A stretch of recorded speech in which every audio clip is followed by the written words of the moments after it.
Hello, I'm Neeraj. Today I will try to explain the stacking or stack generalization concept. This is very useful in machine learning. Actually, stacking is common in deep learning. There we use different deep learning network threads to learn different aspects or features from the data and combine it through some stack or some layer, and then we apply rest of the deep learning process to achieve our goal. But in machine learning, stacking is generally a two-step process. Means at first step we apply a first layer classifier, and at the second step we apply a meta learner which learns from the predictions of the made by the first layer classifiers. So this is highly different from the traditional ensemble method. Like you are already aware of the concept of model averaging. In model averaging we take multiple machine learning classifier, generate the model outcomes, and at the end when we make the predictions we take the average of their predicted probability values in predicting the final class. Similarly, in the weighted model averaging, instead of just assuming that each model had same weightage, we put some weight to different models, and then again we take the average, and based on the average probability for each of those class obtained by this averaging, we make some predictions. Similarly, in majority voting, we just take the outcomes from each of the models and just identify that which are the major class predicted by maximum number of models, and based on that we take the decision. Means after the first layer of learning we are not taking any learning steps, we are just making predictions after simple calculations. But in the case of stacking or stack generalizations, we apply a meta learner at that place which learns from the predictions made by the previous layer classifiers, and then it makes the final predictions. That's why it performs better than the existing ensemble models like model averaging or majority voting or use of single classifier. But there are a lot of but and if and else, like how you select the first layer classifier. There are some criteria in selecting those classifiers. Means the aim is to attack the data in a different way so that they can learn some different qualities. Different quality means their outcomes should have a minimum correlations, their errors should have a minimum correlations. If you select the first layer classifier having same nature or same type of classifier which are not learning something different from the data, then you will not get any benefit. So that strategy you have to plan. So now let us start how we can demonstrate this stacking or stack generalization process. So first of all, I will show that with the stack generalization process how we can train the entire system. To train the entire system, I have taken a data set, very small data set just for demonstration. It contains total 10 records. So first first feature of the record is age. You can see that there are three categories of age: less than or equal to 30, 31 to 40, and greater than 40. Similarly, second category is income, which represents high, low, and medium. Third category is credit rating. Just two credit ratings are used: fair and excellent. And class. I have used binary classes. So 0 and 1 is used as binary class. So class 0 means people with those feature sets are not interested in buying laptop, and people with these feature sets they are interested in buying laptop.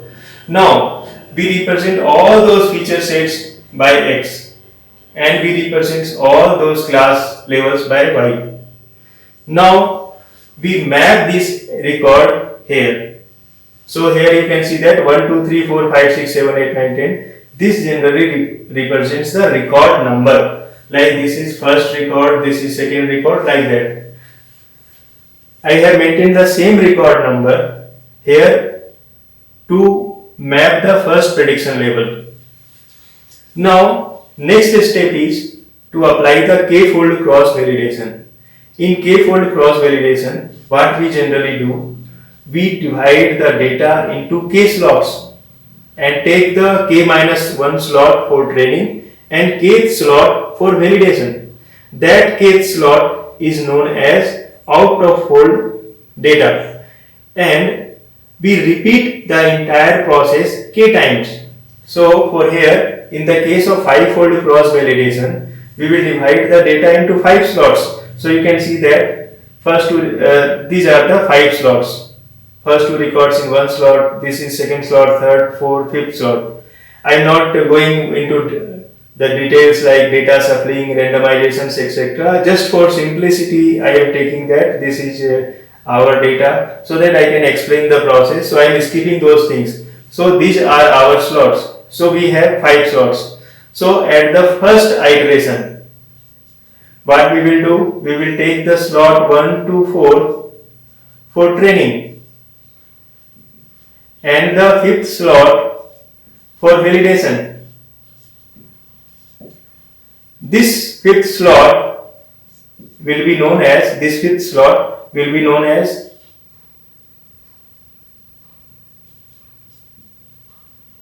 out of fold data. This term is actually used in the stacking and stack generalization. Now what we will do, we will take the first 4 slots because we have 1 to 4 slots for training. We take all those 4 slots those features to train the classifier 1. Our classifier 1 is support vector machine. You can take any settings of the support vector machine, and after training it will generate M10 model. It will generate the model M10. Now we will take the fifth slot of the data and pass it through the model M10. It will give you some prediction. That prediction is for 9th and 10th record. Suppose this prediction is 1 and 1. We will record this prediction here. Now after that, what we will do, we will take the second iteration. In that second iteration,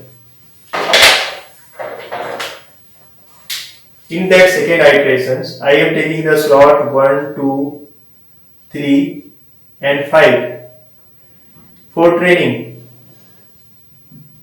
and slot number 4th slot for validation, means out of slot fold.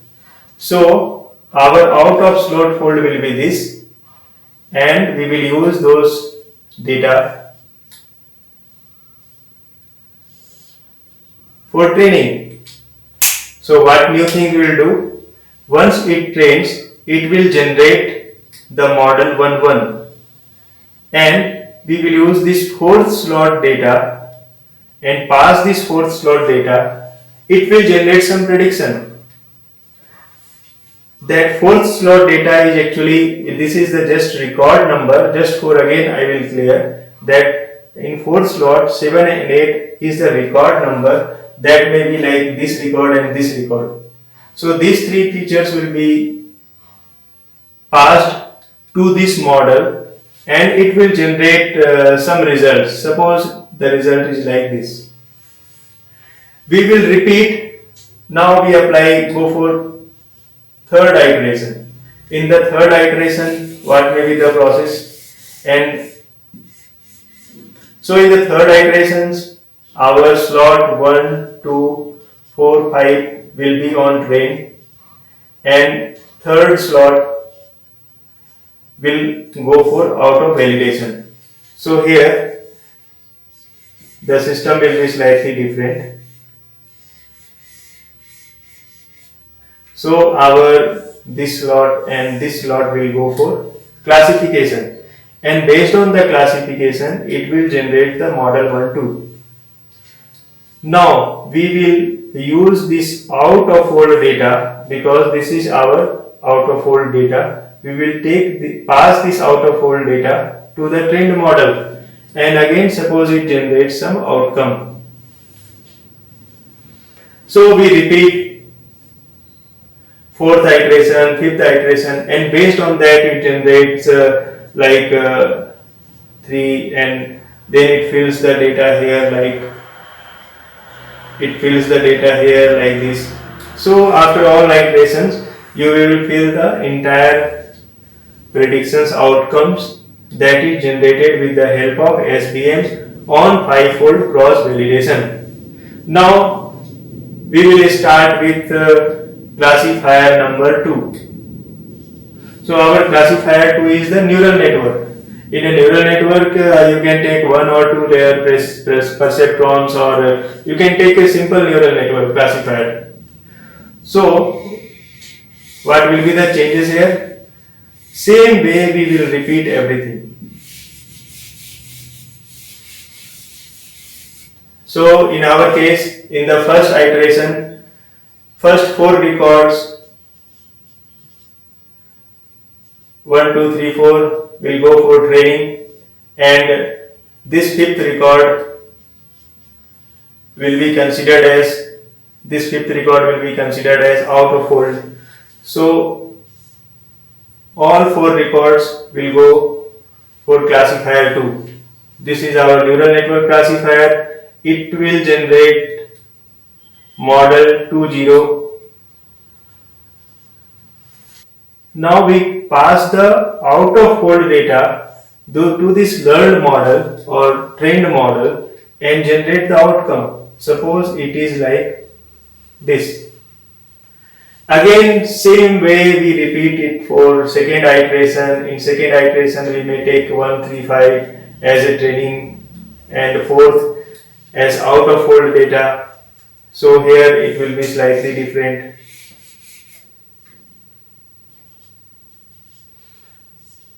So these 4 will go for classifier 2. It will generate the model 210, and we will pass this fourth slot here, and based on the predictions we will fill the data here. Suppose it predict like this. So we complete the iterations for our second classifiers, like second iteration, third iteration, fourth iteration, and fifth iterations. And suppose this is our value that is learned by the second classifier. Now there are third classifier, that is a random forest based classifier. You can take decision tree also. You can take because nature of all classifiers are different. SVM use a marginal classifier, neural network having different set of features. Random forest has a different set of features. It works on bagging, and you can take decision tree also. So based on that, we will again apply all the 5-fold training data. We will take the classifier 3. First we will take the first round, pass the data, it will generate some model, and based on the model we will pass the out of hold data to the trained model, and then record the result here. So suppose our result is like that.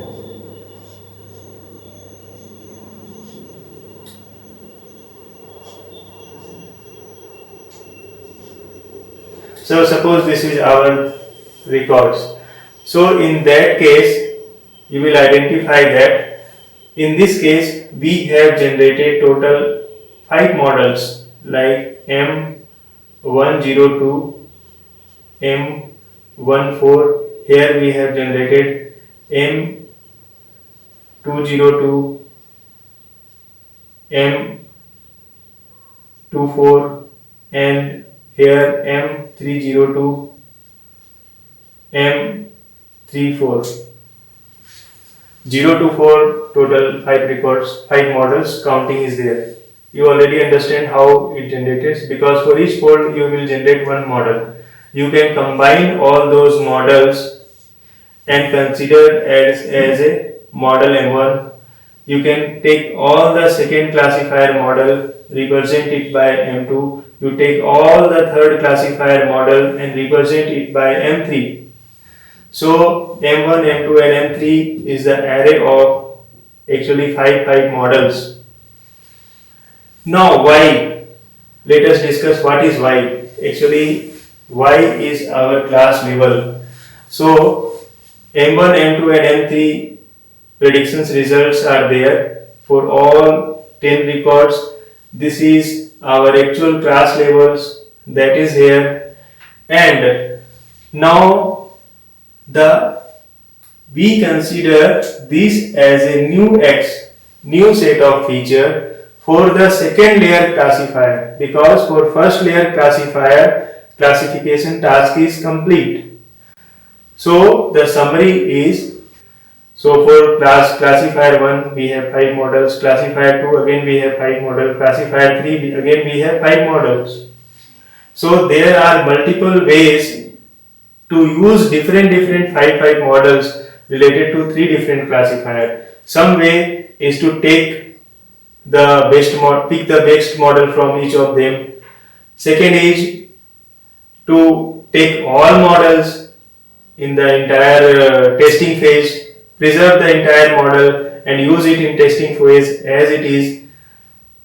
So there are a lot of different ways which gives different results. So now for simplicity we are just instead of combining all models, we will just take an array of 5 models like M0 to M14, M10 to M14 for model M1 for classifier 1, model M20 to model 24 for classifier 2 and model M30 to M34 for classifier 3, and we represent all those array of models like M1, M2 and M3 respectively. Again we have class sets, class levels that is given, taken from here. Now we pass the entire table to a meta learner.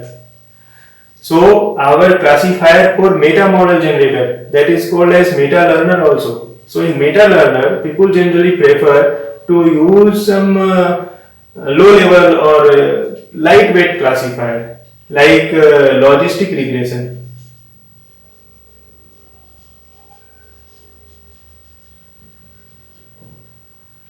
But in several research papers, people also reported that instead of logistic regressions based on the outcomes complexity, we can take some strong classifier also here.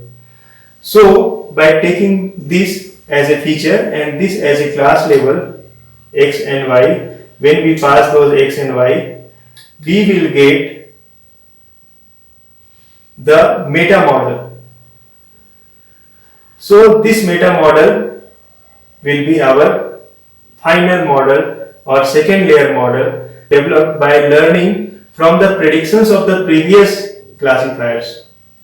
So now we have 2 layers of models. So our training part is complete. Now we have to see that how we can make the test operation. Suppose we have a sample data, how we can test by using this meta model, by using these 2 set of models in the stacked generalizations. So suppose we have a test data with features X, like we have 3 fields, age, income and credit rating. We pass it through M1, M2 and M3. As I discussed, M1 represents the array of models for classifier 1, M2 represents array of models for classifier 2 and M3 represents the array of models for classifier 3. Here I am considering the array of models, but you can take combined model obtained by combining all those models, or you can select the best or among all those 4-5 models. You will get you are free to explore anything, and maybe with some exploration you will get the best results or better results also. So these meta models, once we pass the text data to these 3 meta models, it will generate the model outputs. So model outputs will be like that format. We will use those model outputs and feed that model outputs to meta model. That meta model is our this trend meta model which takes the output in this format. So this format output will be generated by three models. So you will use this output and based on the meta model's decisions you will get the final prediction. Now if you take the array of these, then you have to identify or apply some averaging at this layer, because you will get a matrix of 5 row into 3 columns, like this size matrix from here to here, and this size matrix it will generate, and based on that meta models will give you the multiple predictions, and you can use those multiple predictions. Either you can take the average or you can take the majority. Other thing is like, instead of taking the array of meta models, you can pick the best. Then you will get a single row and you will get a single result. Other possibilities are, you can combine all those models here, and based again after combining you will get single model, and then you will get single model outputs, means a single array kind of outcomes. When you pass that single array outcomes to meta model, you will get single results. So there are different ways you can explore the entire stacking or stack generalization to get the result. But the beauty of this algorithm is, at the second layer, at the meta learning layer, it learns from the predictions of the previous classifiers instead of taking the direct decisions based on the multiple classifiers by taking the averaging or by taking the majority voting.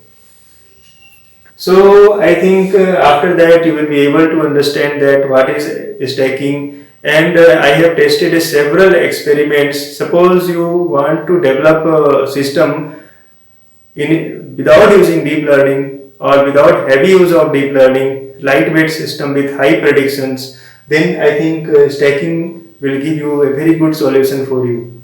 Thanks for watching.